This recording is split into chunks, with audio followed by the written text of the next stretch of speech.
우리 하나님 말씀을 함께 읽겠습니다. 하나님 말씀은 이사야 43장 19절에서 우리 18절에서 19절 두 절만 우리 같이 읽겠습니다.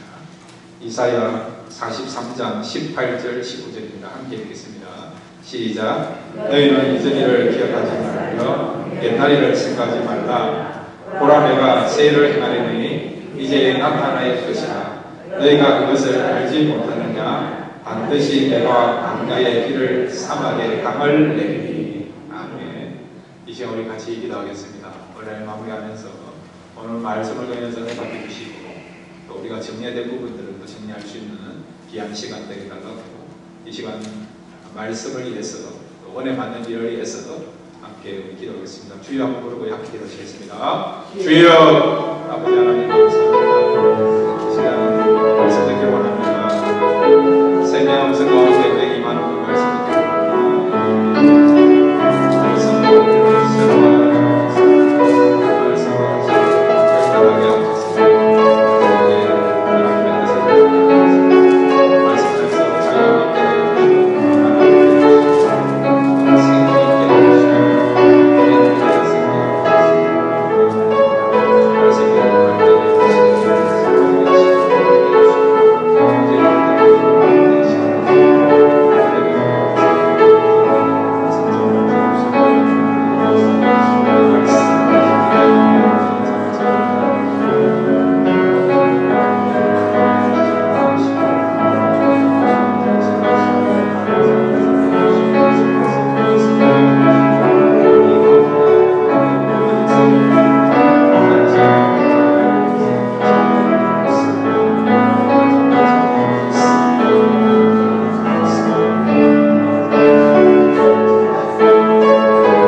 하나님 아버지 이 시간 말씀 듣기를 원합니다. 꿀송이보다 더 달고 우리의 심령을 새롭게 하며 우리에게 새로운 은혜를 주고 또한 다시 한번 하나님의 영광을 보게 하는 그런 놀라운 역사가 이 시간 말씀을 듣는 가운데 일어나도록 도와주옵소서. 사모하는 마음으로 말씀 듣기를 원합니다. 예수님의 이름으로 기도드렸습니다. 아멘. 오늘 말씀을 통해서 다시 한번 새롭게 출발할 수 있는 귀한 시간 되시기를 바랍니다. 한번 따라해 주시기 바랍니다. 과거를 청산하자. 예, 오늘 말씀의 제목이요. 과거를 청산하자. 이 주제예요. 우리가 지금까지 살아오면서 나름대로 쌓여있는 그런 어떤 과거도 있지 않습니까? 그것만 생각하면 잠이 안 오는 그런 과거도 있고 또 좋았던 그런 과거도 있을 거고 또 도려내고 싶은 그런 과거들이 있지 않습니까? 또 어떤 경우는 지금도 그걸 생각하면 지구명이라도 있으면 들어가면 좋겠다라고 생각하면서 부끄러운 과거로 여기는 그런 과거들이 다 있지 않습니까? 자, 그렇다고 한다면 이런 과거들을 우리가 어떻게 하면 정리할 수 있을까? 여러분, 과거를 정리하는 게 참 중요합니다. 그런데 보통 사람들은 과거를 어떻게 정리하느냐? 그냥 잊어버리라고 잊어요. 그래서 어떤 분들은 이렇게 이야기해요. 과거를 묻지 마라. 과거를 묻지 마라. 제가 한국에 이럴 때 초등학교 때인데요. 어떤 집사님 계시는데 교회 모으면 늘 하는 이야기가 과거를 묻지 마세요. 그 노래를 늘 부르는 그런 집사님이 있었어요. 어떤 사람은 과거를 돌려다오 그렇게 이야기하지 않습니까? 때로는 우리가 이 과거 생각하면 좋은 기억들이지만 대부분은요, 좋은 기억보다는 슬픈 기억, 아픈 기억들이 더 많은 것이 과거예요. 그래서 우리는 이 과거를 해결하기 위해 잊어버리려고 하는데, 그럼 여러분, 과거를 잊어버린다고 잊어질 수 있습니까? 잠깐은 잊어지지만은 또 비슷한 사건이 나타나면 또 비슷한 사건을 경험하면 또 과거가 떠오르지 않습니다. 그 다음에 여러분, 이 과거에 대해서 어떤 사람들은요, 그냥 밀어넣고 있는 사람이 있어요. 밀어넣고. 이 말은 숙제를 우리가 나중에 처리하는 것처럼 과거를 자꾸 해결하지 않고 처리하지 않고 자꾸 연기시키는 그런 경우 있지 않습니까? 근데 여러분, 과거는 어떤 것이냐니까, 어떤 경우는요, 우리가 운전을 할 때에 앞을 보고 운전해야 되는데 과거를 바라보면 마치 백미러만 보고 운전하는 것 같은 그런 것이 과거예요. 때로는 우리가 백미러를 보면서 뒤를 봐야 되지만은 뒤만 보면 안 되지 않습니까? 앞을 바라봐야 되지 않습니까? 과거에 우리가 너무 집착해 있으면, 또 매여 있으면, 또 과거가 정되지 않으면 하면 우리가 바로 나갈 수 없다는 거죠. 또한 이 과거는요, 어떤 경우는 쓰레기 더미와 같은 거예요. 아이고, 해결되지 못한 과거가 있다, 청산하지 못한 과거가 있다, 그러면 그것을 정리하고 처리해야 되는데 처리되지 않고 있고 처리하지 않고 있다고 하면, 그러면 이것은 쓰레기 더미와 같이 언젠가는 우리의 삶을 힘들게 하는 그런 요소가 되는 것이 과거라고 할 수 있는 것이죠. 오늘 2021년도 12월 마지막 주를 맞이하면서 올 한해 마지막 주 예배를 드리면서 올 한해 여러분 여러 가지 사건이 있을 거예요. 올 한해뿐만 아니라 지금까지 살아오면서 여러 가지 사건들이 있었고 힘든 일이 있었고 과거가 있을 것입니다. 그 과거 가운데 아이도 처리하지 못하고 정리하지 못한 그런 과거가 있다면 오늘 예배를 통해서, 말씀을 통해서 정리하고 새롭게 새 출발할 수 있는 저와 여러분 되시기를 바랍니다. 네. 그럼 어떻게 하면 여러분 과거를 제대로 바르게 성경적으로 우리가 청산할 수 있는가? 오늘 세 가지를 생각하겠습니다. 먼저 우리가 이 부분은 꼭 청산해야 됩니다.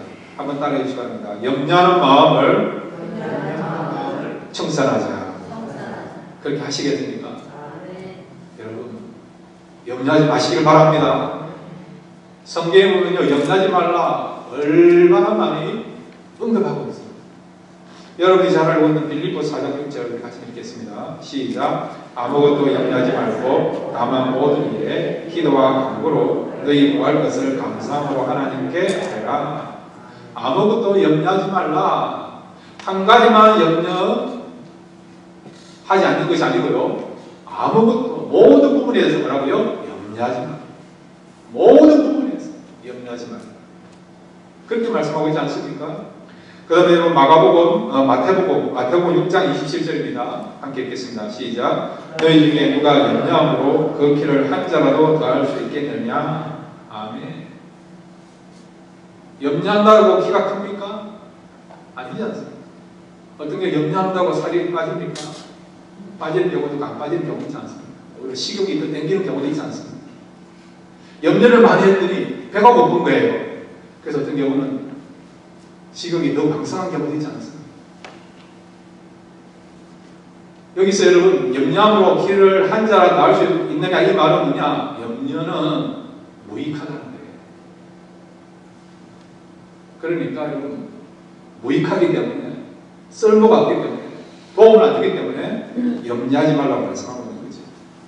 그 다음에 마태복음 6장 34절입니다. 함께 읽겠습니다. 마태복음 6장 34절 같이 읽겠습니다. 시작. 그러므로 내일 일을 위하여 염려하지 말라. 내일이 염려할 것이요 한 달의 괴로움은 그날로 족하니라. 아멘. 우리가 염려하는 내용들 가운데 보면요, 대부분이 일어나지 않을 일에 대해서 염려하는 경우가 참 많아요. 그러니까 성경은 내일에 대해서 염려하지 말라는 거죠. 이 말은 염려가 우리의 삶에 도움이 안 된다는 거예요. 실제로 그렇지 않습니까? 우리는 미리 앞당겨서 염려하는 경우가 너무 많아요. 이렇게 하다가 죽지 않을까? 병에 걸리지 않을까? 사람들이 다 떠나지 않을까? 있는 것을 다 잃어버리지 않을까? 우리 자녀들이 잘못된 길로 나가지 않을까? 일어나지 않을 일에 대해서 우리가 앞당겨서 우리가 고생하면서 염려하는 경우가 참 많다는 겁니다. 이 부분에 성경은요, 염려하지 말라라고 말씀하고 있습니다. 우리가 염려하는 내용들이 어떤 겁니까? 먹는 거, 마시는 거, 입는 거, 집 걱정, 자녀 걱정, 사업장, 직장에 대한 염려, 또 사람들과의 어떤 관계에 대한 그런 염려하는 것들이 많이 있지 않습니까? 사실 어떤 의미에서 우리는 염려 속에 산다라고 볼 수 있습니다. 성경은 우리에게 염려하지 말라고 말씀하고 있음에도 불구하고 실제 우리의 삶 속에는 염려할 수밖에 없습니다. 그렇지 않습니다. 그럼 어떻게 하면 이 말씀 붙잡고 우리가 염려하지 않을 수 있는가? 오늘 성경 보니까 기도하라고 말씀하고 있어요. 기도하십시오. 기도하면 염려가 물러가게 될 줄 믿습니다. 기도하면 염려를 청산하는 진정으로 자유함을 누리는 삶을 살게 될 줄 믿습니다. 근데 여러분 한 가지를 더 말씀드립니다. 기도도 해야 되지만 또 한 가지를 하셔야만 우리가 염려를 청산할 수 있습니다. 한번 따라해 주시기 바랍니다. 삶의 방향과 목적을 바꾸자. 네, 그렇게 하시면요 염려를 청산할 수 있습니다. 마태복음 6장 33절 여러분들이 잘 아시는 성경 구절입니다. 함께 읽겠습니다. 시작. 그런즉 너희는 먼저 그의 나라와 그의 의를 구하라. 그리하면 이 모든 것을 너희에게 더하시리라. 아멘. 이 모든 것에 무엇이 포함됐을까요? 무엇이요? 우리의 염려하는 것. 우리의 염려하는 것이 이 모든 것에 포함되는 거예요. 건강, 그 다음에 사업장, 직장생활, 자녀들의 인생, 먹는 거, 마시는 거, 사람들과 교제하는 것. 이 모든 것이 이 속에 포함되는 거예요. 그런데 이런 것을 먼저 우선순위 여기지 않고 무엇을 우선순위 여기라고요? 너희는 먼저 그의 나라와 그의 의를 구하면 하나님의 일을 먼저 우리가 생각하고 그 일을 하면 우리의 삶의 방향과 목적이 하나님이 되고 하나님 일이 된다고 한다면 어떤 일이 벌어지느냐? 염려하지 않아도 될 만한 그런 환경으로 하나님이 우리를 이끌어간다는 거예요. 그러므로 여러분 우리는 살다 보면 염려할 수밖에 없어요. 있어도 염려하고 없어도 염려하고 우리는 염려를 늘 안고 살아갑니다. 그러나 여러분 이런 가운데서 우리가 염려로부터 자유할 수 있기 위해서는 먼저 하나님의 의와 또 하나님의 나라를 구하십시오.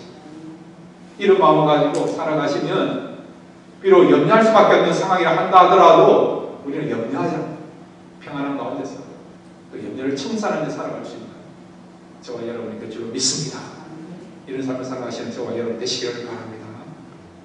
두 번째로 여러분 우리가 어떻게 과거를 청산할 수 있습니까? 한번 따라해 주시기 바랍니다. 과거를 인정하고 그 속에서 메시지를 붙잡아야 된다.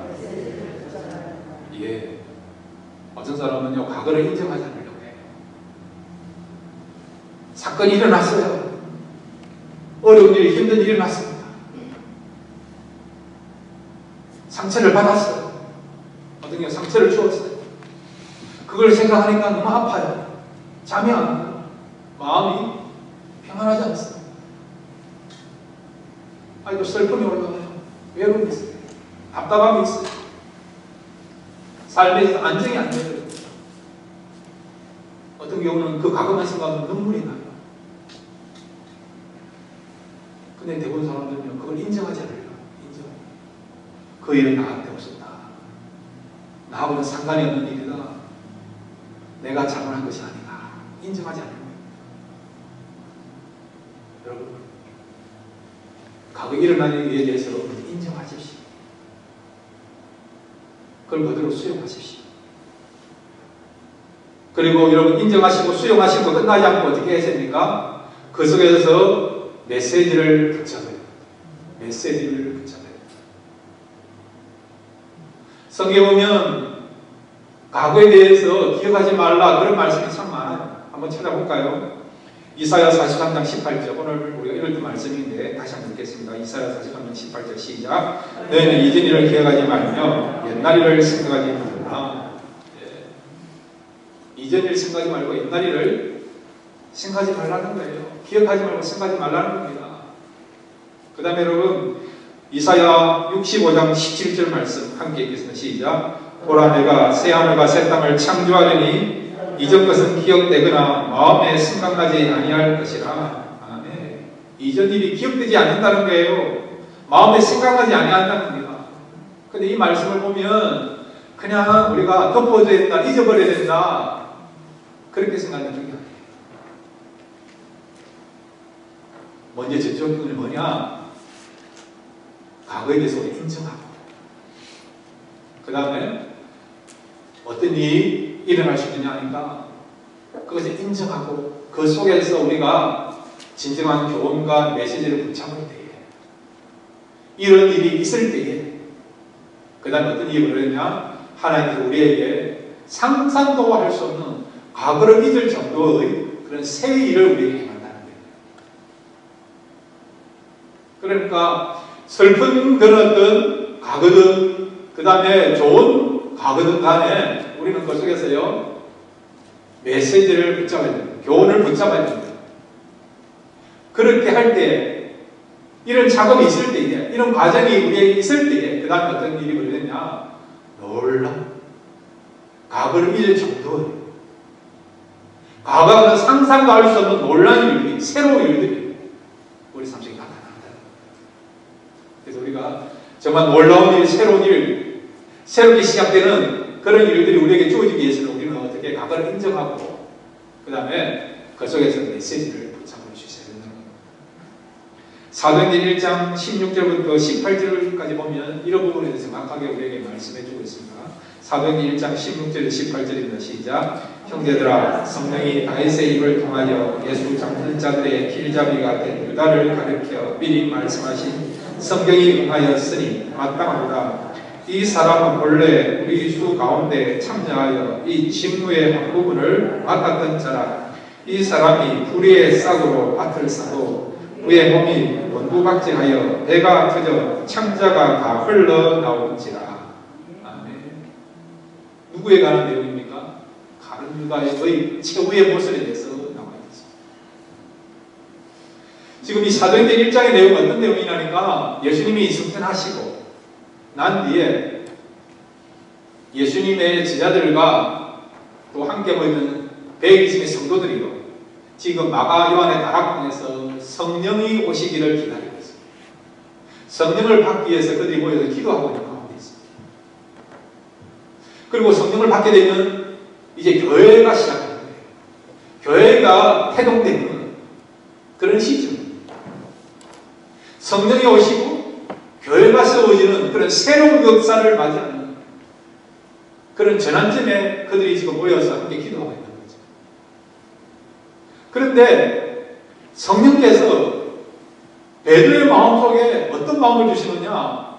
가룟 유다에 대한 이야기를 하라고 그런 마음을 주시고, 그렇게 베드로의 마음을 감화감동시키고 있는 걸 보게 됩니다. 죄송합니다. 가룟 유다에 대한, 가룟 유다에 대한. 이 가룟 유다는 어떤 사람입니까? 예수님의 제자들에게 있어서도 그렇고 초대에게 있어서도 슬픈 가구예요. 슬픈 가구. 안타까운 가구예요. 숨기고 싶은 그런 가구예요. 예수님의 12제자 가운데 한 사람이 지금 예수님을 배반해요. 그 다음에 예수님을 팔아서 받은 돈을 가지고 어떻게 했다고요?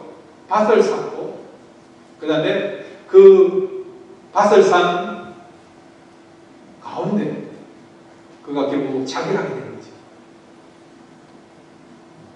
마태복음 27장 5절에서는 그가 몸 매달려 죽었다라고 나와 있습니다. 사도행전에서는 그가 배가 터져서 죽었다라고 나와 있습니다. 자결했다는 것이죠. 예수님을 배반한 것도 참 안타까운 그런 과거임에도 불구하고, 그것도 예수님의 제자이면서 주님을 따랐던 그 사람이 자살을 했다. 이거는 여러분 정말 우리가 잊고 싶은, 도려내고 싶은, 부인하고 싶은 그런 과거입니다. 그런데 지금 하나님께서는 베드로에게 이것을 드러내고 이야기하라는 거예요. 성령이 임하는 그런 순간이고 교회가 시작되는 그런 역사적인 시점에 있음에도 불구하고 어떻게 해요?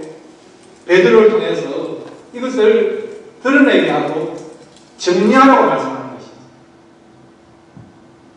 왜? 그렇게 해야만 하나님의 새로운 역사가 시작될 수 있습니다. 그래서 우리가 과거를 칭찬하는 것이 참 중요하다는 것이죠.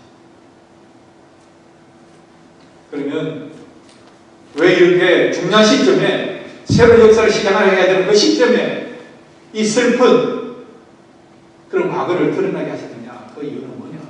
메시지. 이 가룟유다를 통해서 어떤 메시지를 주고 있습니까? 바로 욕망에 이끌려 살면 이런 삶을 살 수밖에 없다. 욕망에 이끌려 살면 이렇게 비참한 최후를 맞이할 수밖에 없다.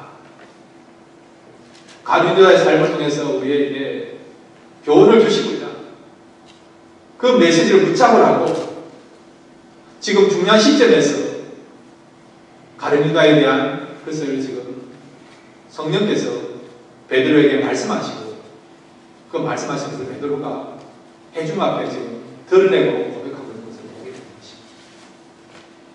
여러분, 우리의 지난 날에 과거도 돌아볼 때에 힘든 과거도 있을 거예요. 여러분, 그런 과거들을 생각해 볼 때에 지금도 생각하면 안타깝고 답답하고 아쉬움이 있지 않습니까? 또 인정하지 않으려고 하는 그런 마음도 있지 않습니까? 여러분, 그런 마음이 들다 하더라도 그 속에서 교훈을 붙잡으시길 바랍니다. 하나님이 우리 가정에 나에게 왜 이런 과거를 허락하십니까? 그 속에서 교훈을 붙잡으시고 메시지를 붙잡으십시오. 그리고 그때부터 또 그런 마음을 가지고 새롭게 출발하십시오. 그렇게 출발하실 때 하나님께서 여러분 삶 속에 놀라운 역사와 은혜를 베풀어 줄 줄 믿습니다. 세 번째로 여러분, 우리가 어떻게 하는 것이 진정한 과거를 칭찬하는 삶이 될 수 있습니까? 한번 따라해 주시기 바랍니다. 부족한 것을 채우고 해결하라. 예. 지금 가룟유다가 빠져나갔어요. 원래 예수님의 12 제자였는데 12 사도였는데 지금 가룟유다가 빠져나가면 말미암아 11명이 된 거죠. 그래서 성령께서 베드로에게 가마감동 시켜주셨어요. 그 빠진 자리를 채우라고 말씀하지 않았습니다. 여기는 우리에게 주고자 하는 그런 귀한 교훈이 있지 않습니까? 사도행전 1장 25절부터 우리 26절까지 같이 한번 읽겠습니다. 시작. 봉사 및 사도의 직무를 대신할 자인지를 보이시옵소서. 유다는 이 직무를 버리고 제 곳으로 가까이다 하고 제비고와 마띠아를 얻으니 그가 11 사도의 수에 들어가니라. 아멘. 그 빠진 자리를 마띠아가 채우게 되는 것을 보게 되죠. 굳이 여러분 12명을 채워야 되는 이유가 있을까요? 11명하고 12명은 무슨 차이가 있습니까? 우리가 생각할 때는 한 명이 더 많다라고 생각하시는데 그런 의미가 아니에요. 12 숫자는 여러분 완전수를 상징하지 않습니까? 완전수. 그 말은 하나님의 사람들은 하나님의 공동체는 완전함으로 나아가야 된다는 거예요. 부족한 것을 채워가야 된다는 겁니다. 그런 메시지를 우리에게 주고 있는 것이죠. 이거는 양적인 것만 아니라 내면적인 것도 마찬가지예요. 여러분 마음속에 과거의 상처, 아픔이 있지 않습니까? 그런 마음들은 부족한 마음이에요. 부족한. 뭔가 결핍 게 있는 결혼된 그런 마음들이에요. 그럼 어떻게 되느냐? 그것을 채워 나가야 된다는 거예요. 그것을 채워 나가는 것이 진정한 칭찬하는 삶이 된다는 거예요. 여러분이 지금 상처의 마음을 갖고 있습니까? 그런 상처의 마음을 살아가고 있다면 여러분 그것을 채워 나가는 것이 회복해 가는 것이 진정한 과거를 청산하는 삶이 될 수 있는 것입니다. 상처받은 대로 여러분 그 다음에 여러분 과거에 그런 충격된 그런 마음을 가지고 살아간다 한다면 언젠가 시간이 해결되겠지 그런 마음 가지 마세요. 오늘 여러분 이 가룟유다가 빠진 자리를 낫게 하는 사람을 채우는 말면 이 교회가 공동체가 하나님의 사람들이 더욱더 완전함으로 나아가는 것처럼 그 과거의 상처를 치유함으로 말미암아 새롭게 시작되는 것처럼 저와 여러분 마음속에 과거의 그런 충격으로 말미암아 어려움으로 말미암아 뭔가 마음에 지금 빠져있는 마음이 있고 외로워있는 마음이 있고 결핍되어 있는 마음이 있고 부족한 마음이 있고 그러면 그 마음들을 채워가야 된다는 거예요. 그렇게 채워갈 때 그 삶은 진정한 과거를 청산하는 삶이 될 수 있다는 것입니다. 그럼 여러분 어디서부터 어떻게 내 마음에 부족한 것을 연약한 것을 빠져있는 것을 또 미스되어 있는 것을 어떻게 채워나갈 것인가. 자 여러분 요한복음 16장 26절 말씀 요한복음 14장 26절 말씀을 우리 같이 읽겠습니다. 시작. 보혜사고 아버지께서 내 이름으로 보내신 성령 그가 너에게 모든 것을 가르치고 내가 너에게 말한 모든 것을 생각나게 하리라. 아멘. 성령께서 깨닫게 하십니다. 알려주세요. 내가 지금 뭐가 빠졌는지 내가 채워야 될 것이 무엇인지 내가 완전으로의 자리로 나가기 위해서 어떻게 해야 될 것인지 내가 정말 건강한 삶을 살기 위해서 생명이 넘치는 삶을 살기 위해서 새롭게 새 출발하기 위해서는 내가 어떻게 될 것인지 어디서부터 내가 무엇을 시작하고 누구를 만나고 어떤 일을 할 것인가를 성령이 알려준다는 거죠. 여러분 아직도 과거의 문제로 인해서 발목을 붙잡히면서 그것이 발목이 되어서 여러분 인생을 붙잡고 있는 그런 과거들이 있습니다. 그것을 청산하고 정리하시길 바랍니다. 어떻게 해요? 성령께 물으십시오. 이 외로운 마음, 이 아픔을, 이 상처 어떻게 해결할 수 있습니까? 이 허전한 마음 어떻게 해결할 수 있습니까? 이 허무한 마음 어떻게 해결할 수 있습니까? 사람에 대해서도 내가 사람과 품어야 되는데 용서해야 되는데 그렇게 하지 못하는 이 연약한 마음 어떻게 해결할 수 있습니까? 성령 하나님께 물으시고 새롭게 출발할 수 있는 지혜를 주시고 보여주고 깨닫게 달라고 지혜를 구하십시오. 그럴 때 성령께서 우리에게 보여주시고 깨닫게 하셔서 여러분의 부족된 것을 채우게 하셔서 이제는 완전의 자리로 나가는 그래서 이제 진정한 과거를 청산하면서 새롭게 출발할 수 있는 저와 여러분이 될 줄로 믿습니다. 이사야 43장 19절 말씀을 함께 읽고 말씀을 마무리합니다. 이사야 43장 19절 말씀입니다. 시작. 보라 내가 새 일을 행하리니 이제 나타날 것이라 너희가 그것을 알지 못하느냐 반드시 내가 광야의 길을 사막의 강을 내리니. 아멘. 여기 새 일이라는 것은 과거의 그 어떤 일보다도 더 놀라운 일 더 놀라운 일을 행한다. 우리가 정말 그때 그 일이 참 좋았다. 그런 영광, 그런 행복, 그런 기쁨, 그런 축복이 다시는 우리에게 주어질 것인가? 그렇게 생각하시는 분이 있지 않습니까? 다시는 그런 기쁨, 그런 영광, 그런 축복, 그런 은혜는 없을 것이다. 그때가 좋았다라고 생각하는 분이 있지 않습니까? 하나님은 얼마든지 과거 여러분들에서 그 영광보다도 그 기쁨보다도 그 축복보다도 더 큰 은혜를 우리에게 예배해 놓으시고 우리에게 줄 수 있는 분이 하나님이십니다. 여러분 과거를 청산한다는 것은 부족한 것을 채우는 그런 의미도 있지만은 새롭게 시작하는 의미도 있는 것입니다. 성령께서 주시는 그 마음을 가지고 지혜를 가지고 여러분 새롭게 시작할 때에 하나님께서 여러분의 삶 속에 놀라운 새 일을 행하는 일들이 나타나게 될 줄 믿습니다. 이런 새 일을 경험함으로 말미암아 하나님께 감사하시고 영광 돌리고 또 귀하게 쓰임 받을 수 있는 저와 여러분의 새로운 한 해가 되시기를 주님의 이름으로 축원드립니다. 같이 기도하겠습니다. 아버지 말씀을 들었습니다. 과거를 청산하는 거 쉽지 않습니다. 그럼에도 불구하고 이제 말씀을 잡고 청산하기로 합니다. 염려했던 마음을 청산하기로 합니다. 뿐만 아니라 아버지 하나님 이제 우리의 남은 생에 정말 우리가 지금까지 잊어버렸고 부족했던 것을 채울 수 있는, 그래서 완전히 새 출발할 수 있는 우리의 남은 생이 되도록 도와주셔서 성령께 묻기를 원합니다. 성령님이 보여주시고 돌려주시고 이끌어주셔서 이제 우리가 새롭게 시작함으로 말미암아 하나님의 크신 축복과 은혜 받는 남은 생이 되도록 또 새로운 한 해가 되도록 축복하여 주옵소서. 그렇게 할 줄로 믿습니다. 예수님의 이름으로 기도드렸습니다. 아멘.